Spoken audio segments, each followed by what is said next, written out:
paid on attention to this wine and things out there, so you have a better chance to talk and tesselate it and after. Yeah, use your hand up, you know already. I had a few points for Hugh Small. I passionately agree with localism, but I'm not really clear that the arguments, the health arguments, are so strong as they need to be. Particularly the arguments from the 19th century. I speak as having had a large part of my working life in public health, so I'm a great advocate of local municipal control over public health projects, over water, food, and housing, and a range of those areas that were the 19th century causes of the 19th century problems. 21st century problems, I think, are slightly different in profile, and I think the argument for localism needs to be more nuanced. So the problems that we have today are things like mental health, suicides, drug abuse, alcohol, obesity. They're lifestyle issues that have a community dimension that we need to be aware of and a community solution, but they're not necessarily the local authority. It could be a regional solution. A good example of this would be cars. So car pollution affects the air pollution that we breathe. It affects the survival of the planet. A lot of the controls will be regional controls, regional transport strategy.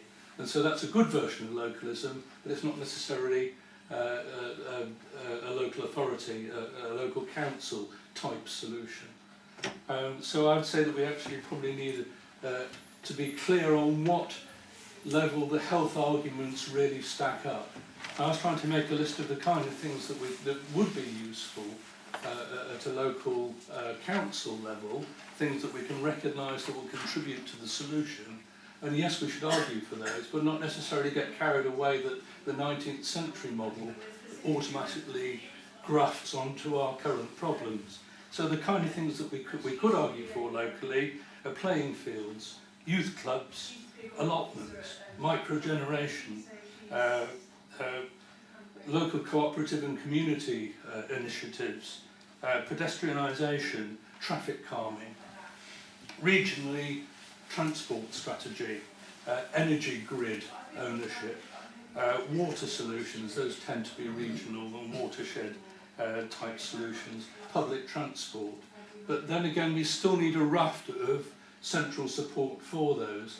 The postcode lottery of birth needs redistribution between localities so that we don't end up saying, do everything locally, poor areas, you get poor services, rich areas, you get a nice load of green initiatives because you can afford them. So I would say that we need to have a more nuanced approach in using your arguments from the health base. Yes, I now work in NHS, so I've got a strong drive to have health arguments on the agenda, but I think they do need to be slightly more nuanced in the way that we present them. So I hope that's a useful contribution for you.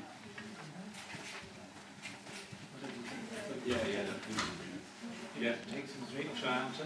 Yeah, might just run that one, that was a long one, so...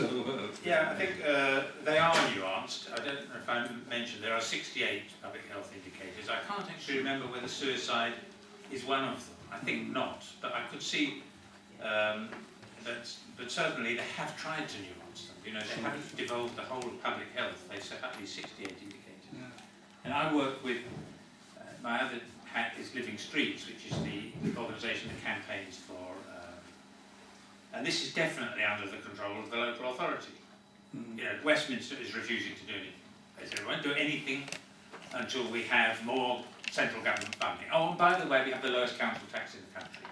You know, and the fact of the matter is that central government cannot get its head around the particular problems of Westminster. People who can get their head around the particular problems of Westminster are in Westminster, because there's a quite different vehicle economy in Westminster based on parking, and it would be wrong, you know, the parking surplus they get about 40 million a year or something like that, and the problem of getting the cars off the streets and getting the people walking is something that I think probably you will agree that this is not something where a standardised national policy can work. And to say that national policy, that they're going to have 400 departments, one looking after each local area, or even 200 departments, each looking after a pair of local areas, is in effect would be wrong, because it would be creating a centralised local authority with, you know, hundreds of miles away from where it's operating and living in a flat in Bayswater instead of Warrington, where it's supposed to be understanding a local environment. So I don't know if that answers your question. They have been very choosy about what they've done, and you might look at this list and say, what are local authorities supposed to do about that? But particularly the public realm, the streetscape, affects people's lives in more ways than just walking. For instance, social exclusion, difficulty of communication between neighbourhoods. You know, in Westminster we have the Westway flyover that cuts basically the poorest part of Westminster off from the richest part. You know, this is a problem that we've created ourselves, and we can really only solve ourselves. So I agree with you, and I don't. And what really happened in Victorian times was nuanced as well. It was about sanitation and water supply, and obviously we are not aiming at the same problems now. I agree. Thanks, Keir. We'll take two questions now. Question for Dave Wetzel. About land value tax. It seems to me it's going to push up people's property owners' costs year on year, and when anything like it is suggested, whether it's a mansion tax or land value, you immediately get people, Tories particularly, talking about widows who lived there all their life, asset rich and cash poor, and other MPs saying this will have a worse effect on the southeast of England where we're representatives. And my answer to that is yes, that's what it's intended to do, but hardly anybody is prepared to just come out and say that. I can't imagine Labour saying it, and other people don't seem to ever get the message that that's what it's supposed to do. It's supposed to equalise problems between the north of the country and the south, to try and get valuable bits of land in city centres which are underused, used more intensively, and these values shift from year to year according to fashions really in what's happening around people, but it needs constant reassessment for land values, but it is worth doing, but people have to believe in it and argue for it, and at the moment it's only a small number of specialists as far as I can see, so I just wonder if you can say, am I right about what I've just said, and how do you go about progressing this, because the Tories will never accept it until it's forced on them, and Labour seems to be moving so slowly towards it that they're not going to get anywhere. I believe the Lib Dems in the past used to believe in land value tax, but they seem to have gone off it and onto local income tax instead for fundraising. So what's the prospects for the future? Right, and then we've got to It's another one for Dave. I like the idea of the land value tax, but I wonder, in your Victoria coach station example, if you tax the Duke of Westminster, doesn't he just pass that on to TfL, who then pass it on to their passengers? Okay. Yeah, you've got thoughts with them. Yeah. The Little Old Widow's been around a long time. I read recently on the internet an article where a proponent, a supporter of land value tax, was replying to an editor who had written an editorial opposed to it. And the author of the article replying said, at least you didn't bring out that hoary old argument of the poor widow.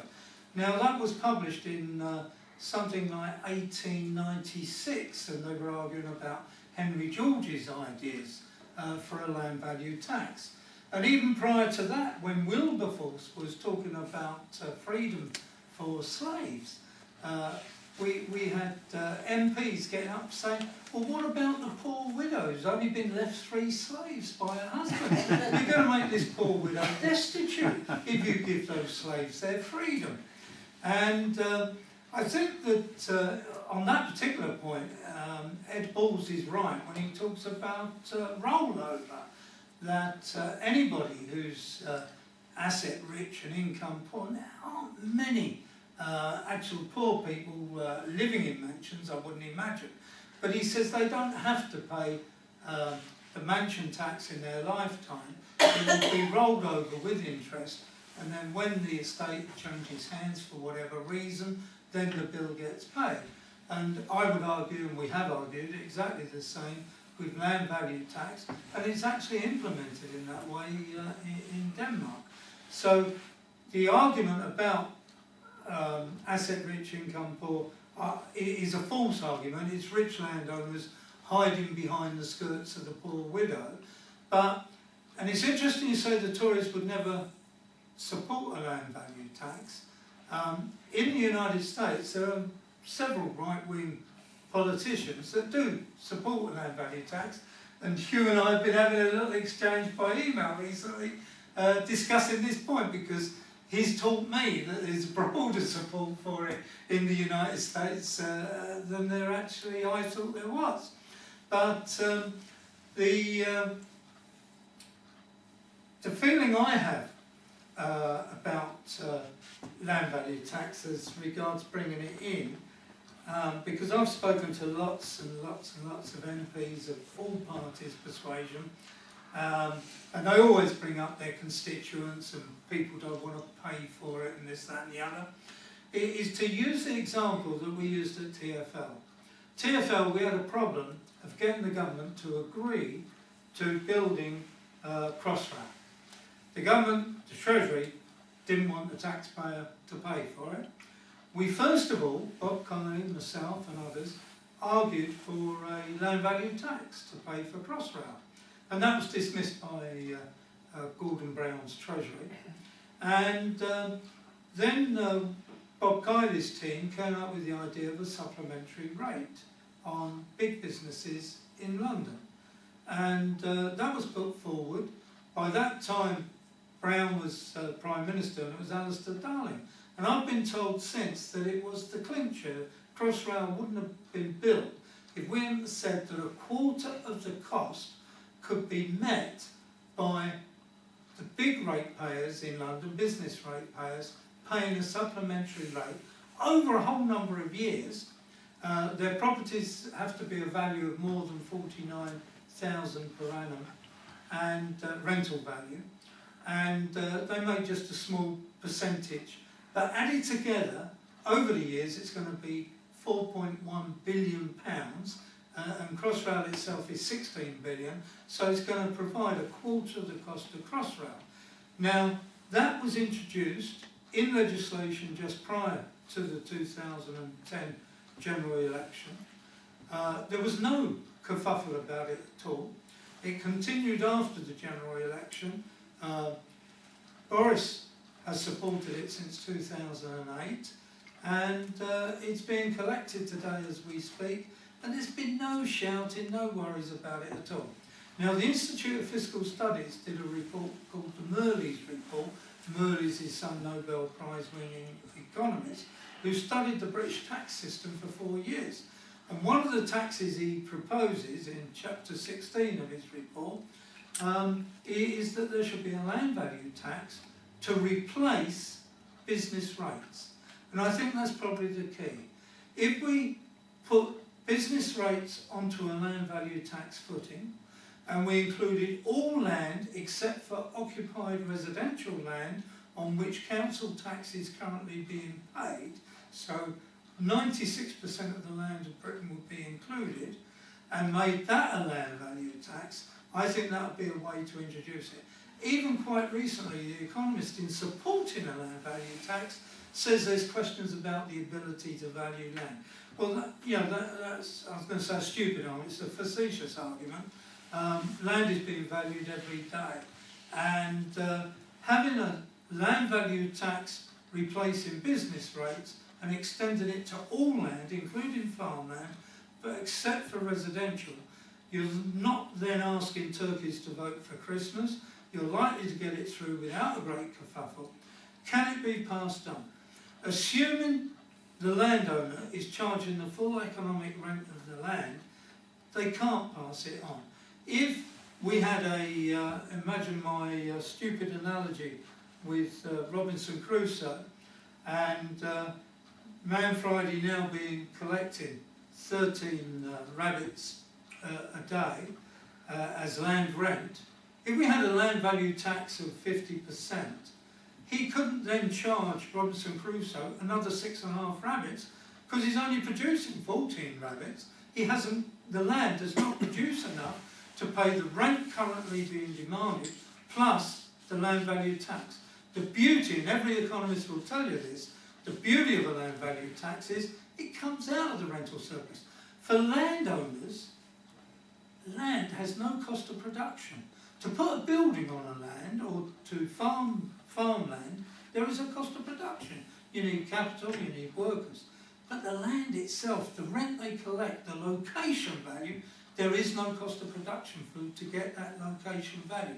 They just charge it. A friend of mine actually owns a property near Tottenham Court Road Station. It's gone up in value by £2 million. He's actually having it all redone and he'll be renting it out. And the rent he'll go out is much higher than the rent he'd have got before the Crossrail was being built. So there's no cost to him in terms of the location value. The location value is created by all of us, and if you tax that location value, it cannot be passed on.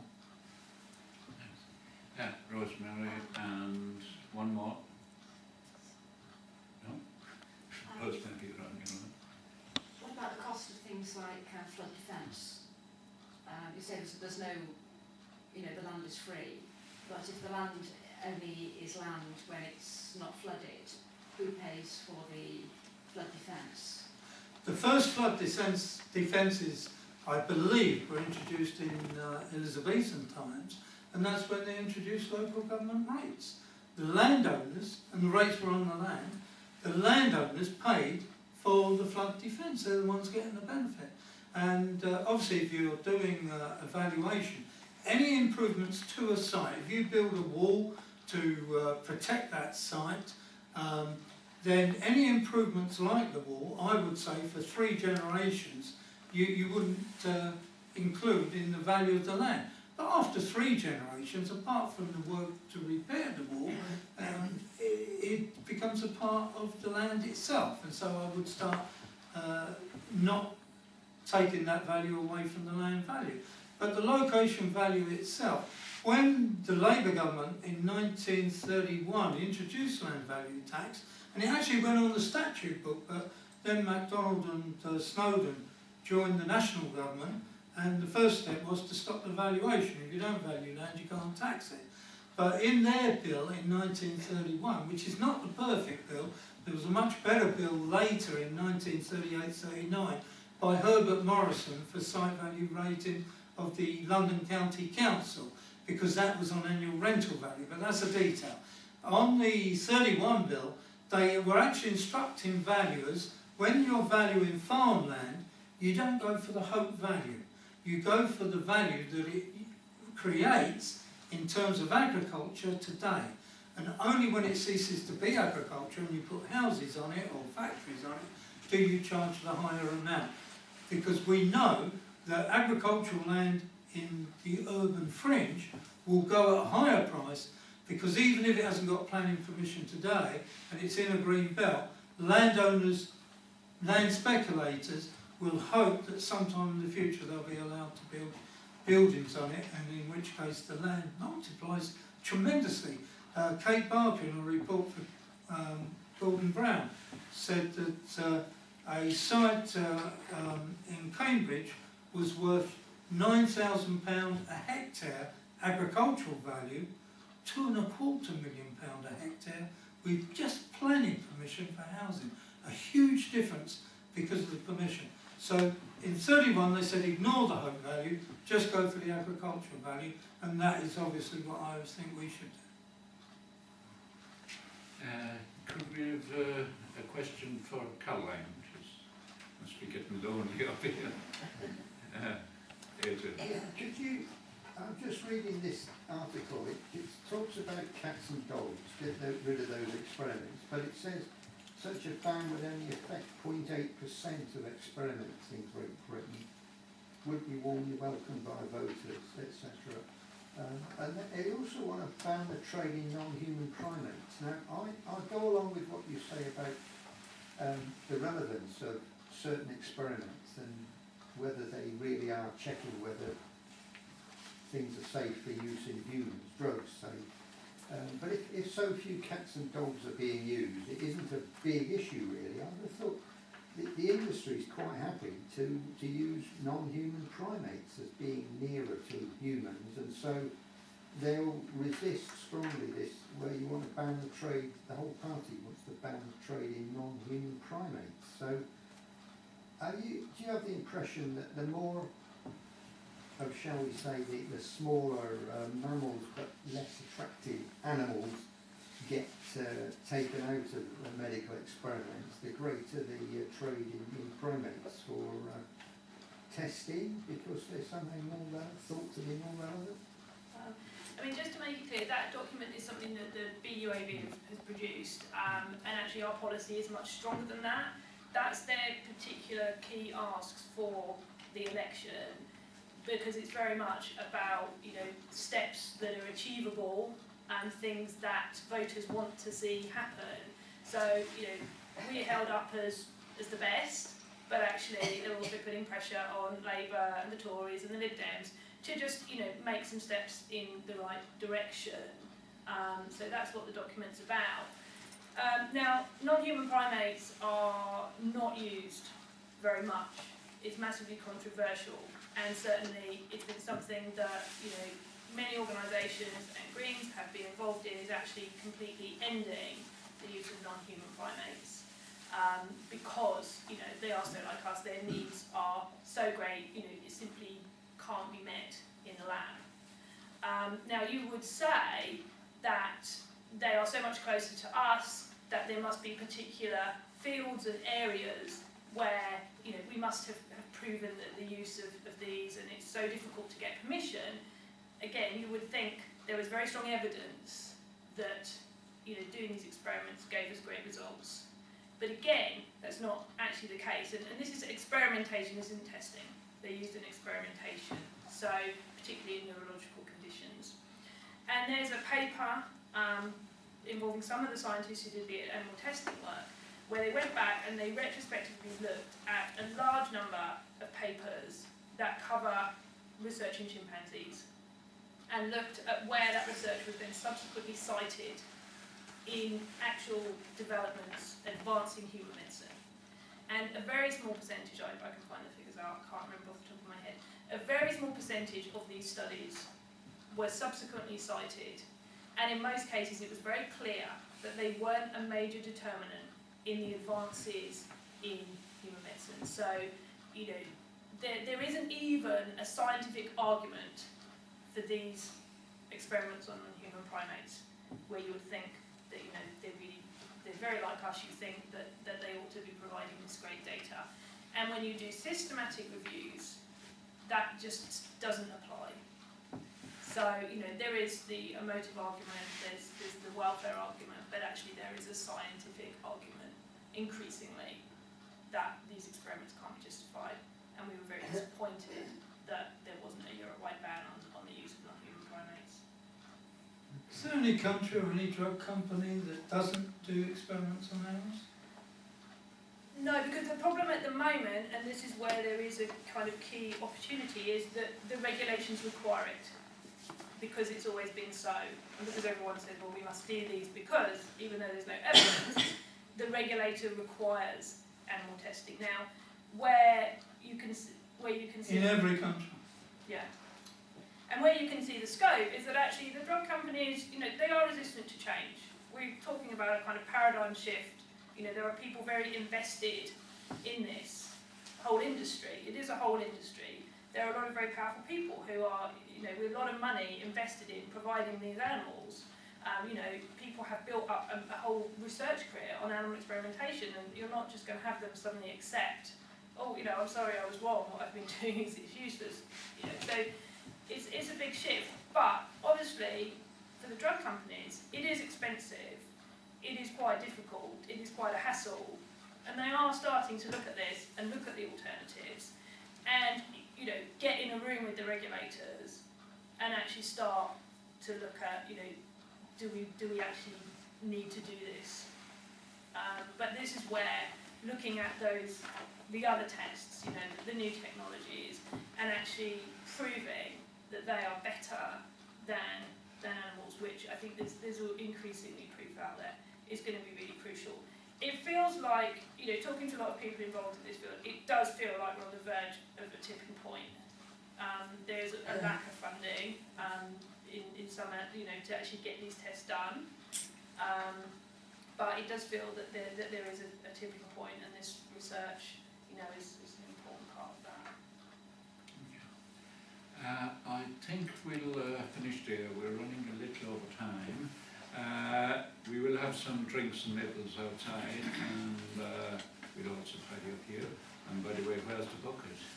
Has it gone all the way around? It has. Good. Sorry. I'm on the fundraising committee, you might guess. But yeah, so thanks for everyone coming. There won't be a speakers meeting in December because, quite honestly, there's so much on that there isn't any days available.